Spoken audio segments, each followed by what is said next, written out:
Everyone knows this classic Adirondack chair with its inviting seat and wide armrests that scream out for a drink. It's a perfect chair for lounging, especially on long, lazy summer days.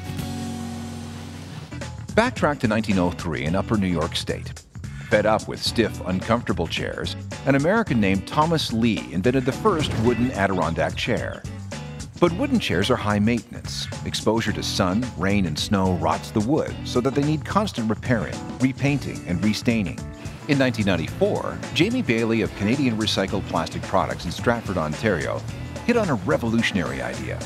He started constructing Adirondack chairs out of lumber made from low-maintenance, recycled plastic products. You just don't have to paint it, stain it, or put any chemicals or anything to preserve it. As soon as I made the first chair, I said I'd never work with wood again. Jamie's improved lumber starts with recycled plastic products. Things like orange juice containers, shampoo bottles, and plastic bags will be shredded down to bite-sized pieces. Everything you see behind me would have ended up in the ocean or the landfill, but they're here to be made into chairs. The giant bales of plastic weigh 1,100 pounds. The wires are snips, and they're divided into hoppers.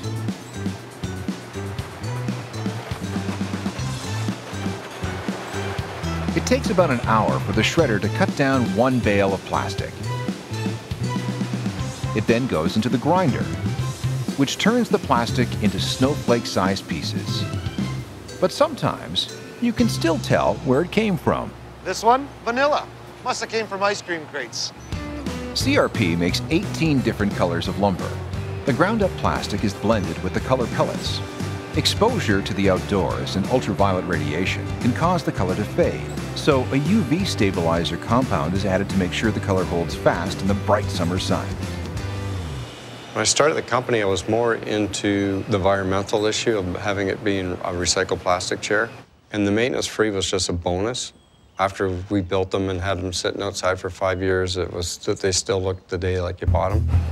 The mixed plastic is fed into an extruder, which is a machine that melts plastic into a liquid and pushes it through a die or into a mold to shape it. Although you can't see it, the extruder has a large screw inside a heated barrel. The plastic is melted at over 300 degrees Fahrenheit as the screw pushes the molten plastic through. The liquid is then squirted into molds, which shape the melted plastic into various sizes of lumber. After the plastic is set in the molds for about 10 minutes, it's removed by hand, piece by piece, and set aside to cool and harden for 24 hours. And just like real wood, the pieces are taken to the precision cutting department. This is our CNC4. This is our newer machine that has 2 heads. It means we can do twice as many chairs, twice as fast. CNC stands for Computerized Numerical Control, and it's a specialized machine that perfectly cuts and routers each plastic board into one piece of the chair. Each cycle takes about 4 minutes. Without this machine, each piece would have to be cut and shaped by hand. When we originally started out, everything was made by hand. We had no CNCs, no robots. We didn't even have extruders.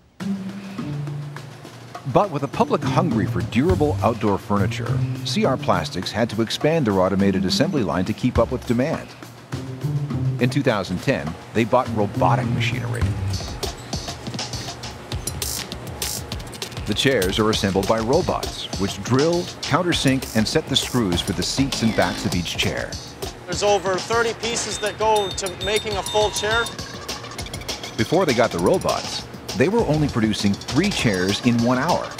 Now, in the same amount of time, robots can screw together pieces for 20 chairs. The factory produces hundreds of chairs every day. The chairs are now in 5 pieces, which allows for convenient packing and easy assembly for the folks at home.